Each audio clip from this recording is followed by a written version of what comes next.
دوستان سلام. به کانال پارادوکسیلینگ خوش اومدید. یک خاطره دیگه از شهریار شاعر.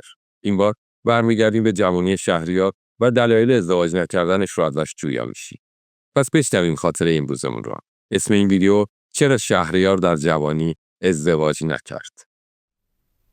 شهریار و مرغ بهشتی. در یکی از روزهای سرد زمستان، هنگامی که خانه را دور از یار و اغیار خلوت کرده بودیم و جز من و دوست نبودیم و خدا با ما بود، با اجازه استاد سخن را اینچنین شروع کردم. استاد، با ثریا چگونه آشنا شدید؟ لحظاتی سکوت بر خلوت ما حاکم شد. حالت چهره استاد بیمیلی ایشان را برای جواب نشان میداد. سکوت را شکستم و با اصرار و پافشاری خواهش کردم که پاسخ دهند. لطفی که ایشان به بنده داشتند چاره را جز تسلیم ندیدند و چنین فرمودند: منزل شخصی سرشناس مستاجر بودم که خیلی با نفوذ، اهل عیش و عشرت و دود و دم بود. به شعر و موسیقی هم علاقه داشت. او یک دختر و یک پسر داشت. به هنر من هم آگاه بود. خیلی به من محبت میکرد. فضای آن منزل با آن همه مهر و محبت که در حق من میشد، احساس غربت و غریبی را از ذهنم دور میکرد. من هم در برابر این محبت ها به درس بچه هایش می رسیدم. با اینکه مشغله زیادی داشتم، اما وظیفه خود می دانستم که من هم کاری انجام دهم. پدر و مادرشان چه وعده ها و امیدها که به آینده من نمی دادند و چه رویاهای شیرین که برایم تصویر نمی کردند. اما بعدها آن همه رویا و امید به یک باره به یأس و ناکامی مبدل گردید.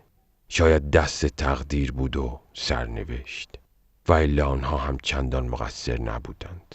تقدیر الهی چو پی سوختن ماست، ما نیز بسازیم به تقدیر الهی. خلاصه ناگهان آن همه آرزوی بهشتی باد شد و به هوا رفت. زندگی چون تیر رفت از شست من، آب پاکی ریخت روی دست من. وقتی استاد جواب من را به همین مختصر بیان فرمودند، سوالی دیگر به ذهنم رسید که مدتها آرزوی شنیدن جوابش را داشتم. استاد، بعد از شکست در این عشق، شما که جوان بودید و صاحب آوازه و شهرت، چرا ازدواج نکردید با دیگری؟ بار دیگر سکوت فضای خانه را فرا گرفت. استاد با زدن پوکی عمیق به سیگار اشنویشان به همراه بیرون دادن دود سیگار با آهی سرد سکوت را شکستند. آری، خیلی ها به خاطر شهرتم حاضر بودند که دخترشان را به ازدواجم درآورند و اکثر خانم هایی که هنرمند و هنر دوست بودند تمایل به ازدواج داشتند. به چند دلیل من حاضر نبودم. اول اینکه پس از ناکامی در عشق اول که به نیشابور تبعیدم کردند و در آنجا کاملا به افیون مبتلا شدم. اصلا حال و حوصله‌ای برایم نماند. دوم اینکه به جز فشارهای بیرونی خودم هرچه داشتم در راه آن عشق اولی گذاشتم. مدرک دکتریم را نتوانسته بودم بگیرم و تمام فکر و ذکرم عشق او بود.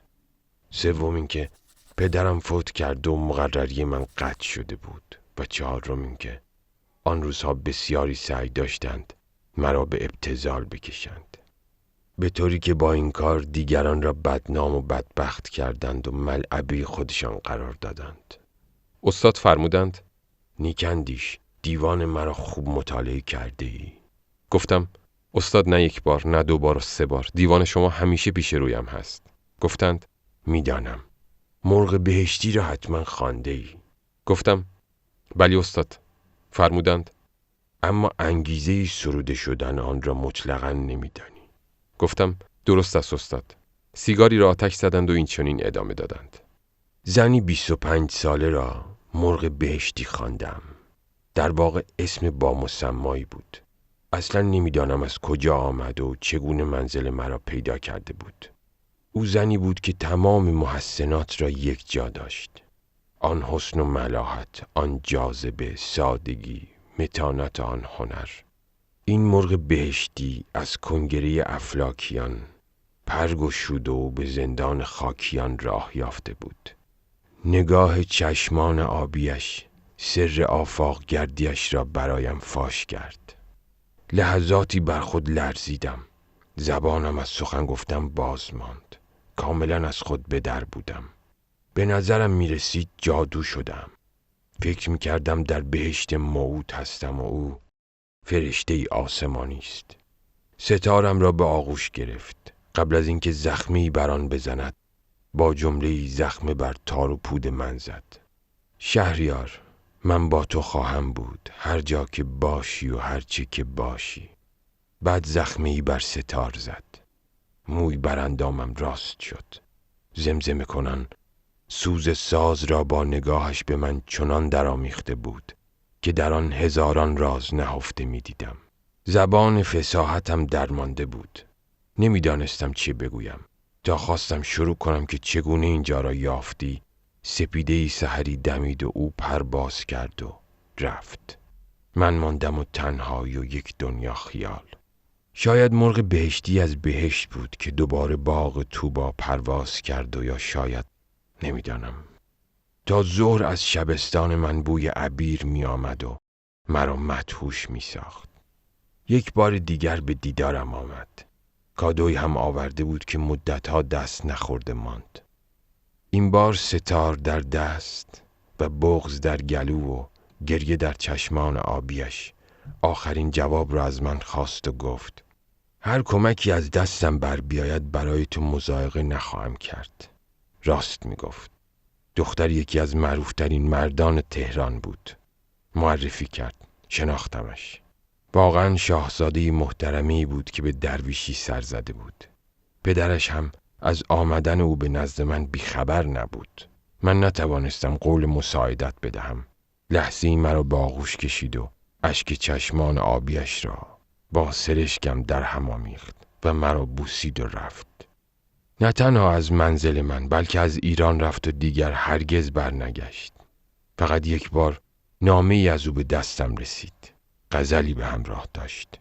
شبی که با تو بودم یاد از آن شب، شبی که بی تو باشم داد از آن شب. بخند و گل بگو گل بشنو ای دل.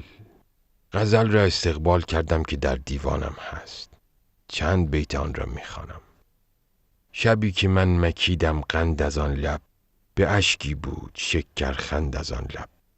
کنون جانم به کف میپرسم از پیک، که یک پیغام خالی چند از آن لب.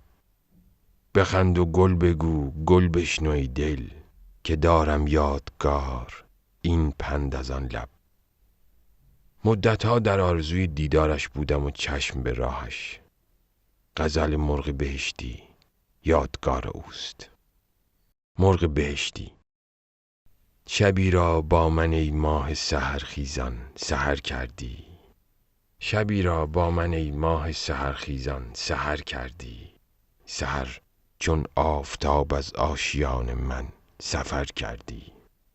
هنوزم از شبستان وفا بوی عبیر آید، که چون شمع عبیرآگین شبی با من سحر کردی. صفا کردی و درویشی بمیرم خاک پایت را، که شاهی محتشم بودی و با درویش سر کردی. چو دو مرغ دلاویزی به تنگ هم شدیم افسوس، همای من پریدی و مرا بی بال و پر کردی.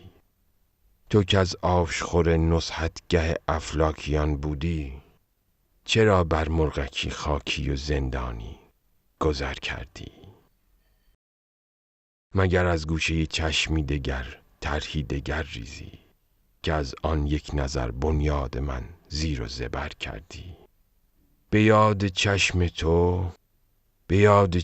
تو انسم بود با لاله وحشی، غزال من مرا سرگشته کوه و کمر کردی. به گردش‌های چشم آسمانی از همان اول، مرا در عشق از این آفاق گردی‌ها خبر کردی.